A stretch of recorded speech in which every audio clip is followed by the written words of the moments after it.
Kota Pekalongan merupakan salah satu kota di pesisir Provinsi Jawa Tengah. Kota ini berbatasan dengan Laut Jawa di utara, Kabupaten Pekalongan di sebelah selatan dan barat, serta Kabupaten Batang di timur. Pekalongan termasuk ke dalam salah satu kota pusat pertumbuhan ekonomi di Jawa Tengah. Kota Pekalongan dikenal akan batiknya yang telah mendunia, sehingga banyak industri batik yang berjalan di kota ini. Selain industri, kepadatan penduduk di kota Pekalongan juga mengalami kenaikan setiap tahunnya. Permasalahan pesisir yang sering terjadi di kota Pekalongan yaitu terjadi banjirop. Faktor penyebab terjadinya banjirop di kota Pekalongan dipengaruhi oleh land subsidence. Berdasarkan hasil penelitian, land subsidence di kota Pekalongan mengalami penurunan 10 cm per tahunnya. Land subsidence di kota Pekalongan terjadi karena penggunaan air tanah berlebih oleh industri dan masyarakat, terutama industri batik. Faktor lain yang mempengaruhi terjadinya banjirop di kota Pekalongan yaitu sea level rise atau kenaikan muka air laut dengan rata 4,3 mm per tahun, dan dipengaruhi juga oleh sampah masyarakat yang mana masih belum terurus dengan baik, sehingga menghambat drainase perairan atau peresapan air tanah di pemukiman.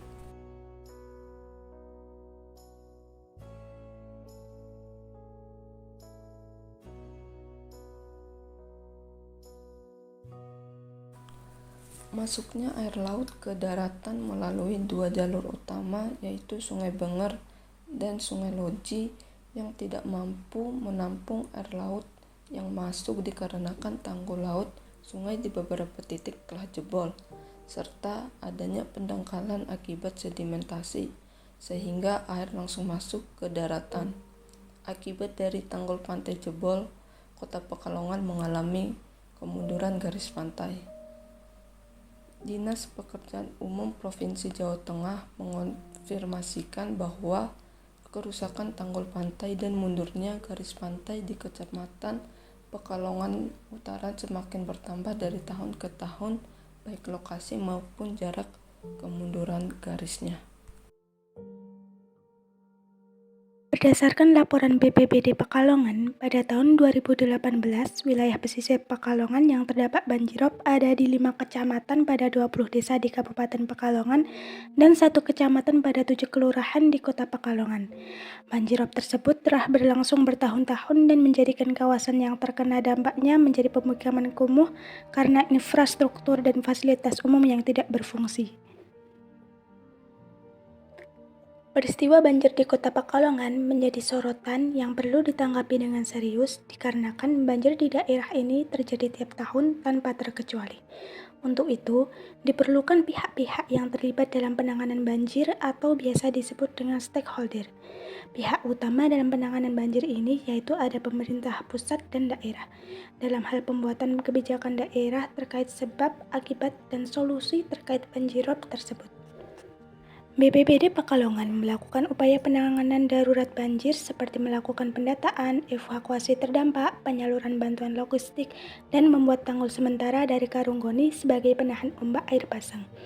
Adapun BPBD bersama perangkat daerah setempat melakukan pelaporan secara berkala untuk memantau lokasi kejadian. Pemerintah daerah dan masyarakat juga mempersiapkan rencana kesiapsiagaan dan mitigasi bencana dengan membuat sistem peringatan dini sederhana untuk mendeteksi gelombang tinggi, membuat penahan atau pemecah ombak, serta rencana evakuasi jika terjadi banjirop susulan. Setelah melihat kondisi Kota Pekalongan ketika terjadi banjirop, pemerintah membuat proyek sistem polder di daerah ini. Pengendalian banjirop di Kota Pekalongan, Jawa Tengah menggunakan sistem polder berupa long storage dengan tanggul sepanjang 7,2 km. Bangunan tersebut bertujuan untuk mengeringkan kawasan yang selama ini selalu tergenang rob. Solusi pengendalian lainnya yang dapat dilakukan stakeholder yaitu dengan membangun dam lepas pantai, di mana dam lepas pantai dapat menahan laju air dari laut lepas, dan abrasi gelombang air laut juga dapat dimanfaatkan sebagai pelindung agar volume air laut yang bertambah tidak memasuki daratan. Dam juga dapat dimanfaatkan untuk pengolahan air laut yang bersih dengan cara destilasi, sehingga air yang tertampung dapat dimanfaatkan dan dapat mengurangi penggunaan air tanah yang dapat menyebabkan land subsidence.